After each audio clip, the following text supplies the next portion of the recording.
This is the Lone Creator YouTube. We hope this video helps. You'll start on your iPhone because it controls many Apple time settings. First, make sure you're signed into iCloud and location services is enabled. This lets the device detect the correct zone. Open Settings, tap General, then Date and Time. Once there, decide whether to keep Set Automatically on for network-based time or turn it off to pick a specific time zone. If prompted, enter your passcode. Don't skip this step because it authorizes the change. Once done on the iPhone, toggle Set Automatically off to type a city or select a GMT offset. Pick the exact city to match daylight saving rules. For a Mac, open System Settings, go to General, Date and Time, click the padlock and authenticate, then choose Time Zone and either use your location or pick a city manually.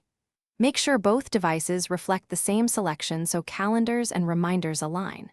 If you use an Apple Watch, it will inherit the. To finish, verify your clock, calendar entries, and alarms show the new zone.